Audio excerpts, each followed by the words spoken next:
how you can use that in your own paintings.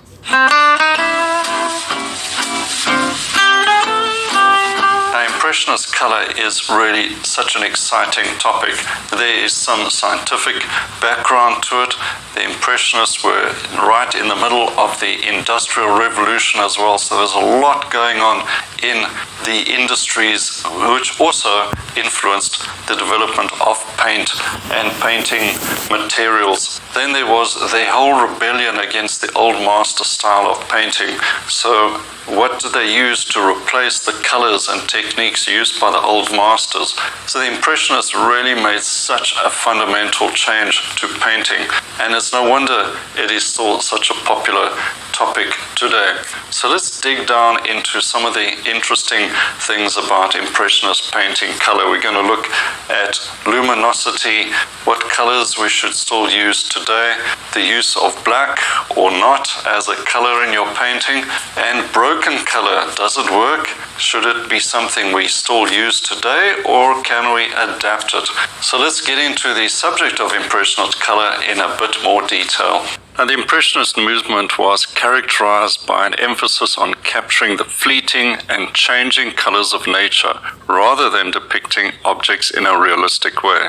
So this approach to color perception led to changes in the use of color itself. Color was no longer just an objective property of the object being painted. Color now became a subjective experience influenced by the lighting and atmosphere of the moment.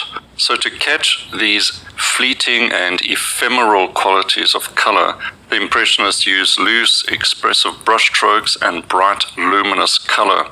And this bright, luminous color captured the nuances of light and shadow as they perceived it in the moment. A moment in time, a mood, or the feeling of the scene. This is what they were after. So this is how to use color. Color must try to help communicate this perception of the moment, the light and atmosphere, to the person viewing the painting. So this approach opened up new possibilities for the use of color, and we need to ensure that we actually are using color in this emotional way. So broken color, we've heard that term before, and I've referred to it in the introductory series video. Now let's have a look at the Impressionist use of broken color. The idea is to place, for example, complementary colors adjacent to each other, and this they're based on the scientific understanding of how the human eye perceives color. When complementary colors are placed side by side, the eye perceives a visual vibration that enhances the intensity and luminosity of both colors. So this broken color technique is how the Impressionists try to create vibrant and lively painting surfaces. Another big step in the Impressionist movement and use of color is the discovery that shadows are not simply black or gray, but actually contain a variety of colors, including blue. This was a scientific discovery made in the mid-19th century based on the work of a physicist called James Clerk Maxwell, who demonstrated that white light is composed of a spectrum of colors. Now, in shadows, you get a blue glow of light, and this was proven in these scientific discoveries. So the Impressionists used this knowledge to incorporate blue tones into their shadows and create a more natural and atmospheric effect in their paintings. So light and shadow, this is a big deal, and it is a new approach. So instead of using traditional methods of shading, they used color to capture the changing effects of light and shadow on an object, and they did this by using complementary colors, which are the colors opposite on the color wheel, of course, and placing these next to each other, we get that vibrating, luminous color we spoke about earlier. But they also used warm and cool colors, and this is really such an important lesson we need to remember. Warm and cool colors create depth and dimension in your painting. Warm colors, red and orange for example, and yellow appear to come forward in a painting, and cool colors such as blue and green recede. So by using the warm colors in the foreground and cool colors in the background, the Impressionists created the sense of depth and dimension in the paintings. Now you'll find when you use these warm and cool colors and you treat your shadows as more than just a dark spot on your painting, you will find your paintings come alive just by adding some cool dark blues and blue violets into your shadows. The luminosity of your paintings will be transformed. So try that if you're not sure. Now this brings me on to another interesting topic, is the Impressionist attitude to black paint. Now by and large, black paint wasn't lost completely, but the Impressionists were not a fan of black paint, certainly not as much as the old masters were. So they kind of abandoned black paint, partly based on the scientific discoveries I mentioned earlier, and they believed that shadows and darks were not just black, but rather composed of different colors that were affected by the surrounding light. So on a warm, sunny day, the shadows are going to appear cool, and cool colors need to be used. Not just a black shadow, but use cool colors to create a vibrant and bright color area within the shadows. Now traditionally the old masters would have used a very dark color, burnt umber or black, and made the shadows dark. And the Impressionists, part of their rebellion was to reject this traditional approach.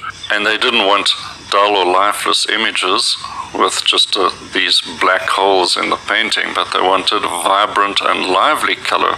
So they adopted brighter and more colorful colors for their paintings, and by using blue and other colors in their shadows, they created a greater sense of depth and atmosphere. Now another big deal in the time of the Impressionists was that this was the middle of the Industrial Revolution, and new discoveries were coming onto the market all the time. And one of these was new colors. So a big difference between the Impressionists and the old masters is the use of these new colors. Coupled with this was the invention of the paint tube, which allowed the artist to go outdoors and paint more easily. So with paint tubes, the Impressionists could go outdoors and face nature directly and use these new ideas about color.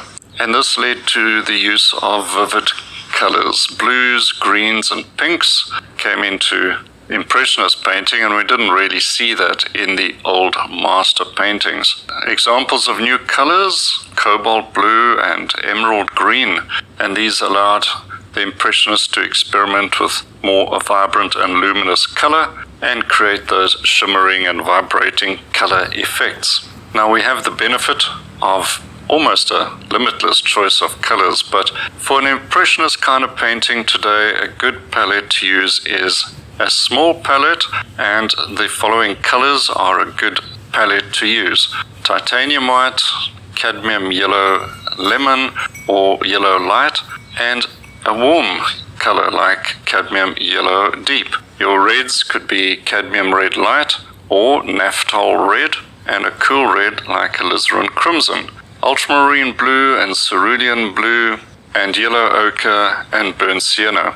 And you can consider adding viridian green as well, because there are certain colors that are more difficult to mix the correct vibrancy of green, and viridian may just be the thing you need to create those special colors. Good quality student paints are great to practice on, that's why they're called student paints, but when you feel more confident, start adding artist grade paints as well, and I suggest something like a Rembrandt range of paints. Those are really good value and good quality, and I have some videos on reviewing those paints as well. One of the topics mentioned quite often is luminosity of color. What exactly is luminosity in the context of the Impressionist paintings? Luminosity refers to the appearance of light and the effect it has on colors. So we know that the Impressionists were interested in capturing the changing qualities of light and the way it transforms a color. and they use broken color and brush strokes to create this optical mix. A really nice student paint, good quality, and quite affordable as well. So we've got titanium white, yellow ochre, burnt sienna, cadmium yellow, lemon yellow, red light, alizarin crimson, some phthalo green. I may use that in darks or some shadow colors, maybe not. Just depends. Not a color you use lightly. Ultramarine blue and cerulean blue. Mostly warm and cool of the primary colors, and a few earth colors for convenience. Quite straightforward. And I got a pencil if I want to do a quick sketch, and brushes.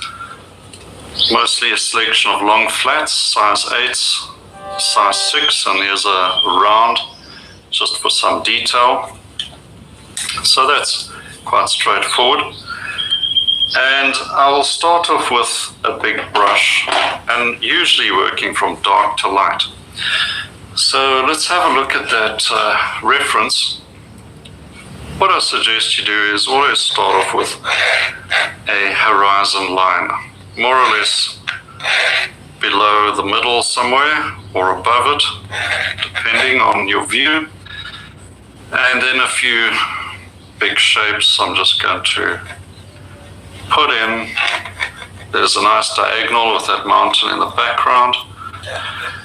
Get caught up in too much drawing. We're doing a painting of shapes. So keep it that way. So this hedge comes down here. And there's some nice darks over here. And of course, the beauty of oil paints, you can quite quickly make changes as you go. And sort of a dark trees, adding a nice bit of a border, really, a border to the scene. Got this little sort of tunnel, some nice lights over here, and disappearing. So a few important things that I want to get. I want to get a sense of direction. This is going to be my focal area, so the strongest darks and edges are going to be over there. I may add a figure just for some perspective and something of interest in the distance. And that's about it. So if you can figure out what I've drawn there, then that's very good. I'm going to now just start with the darkest darks, ultramarine.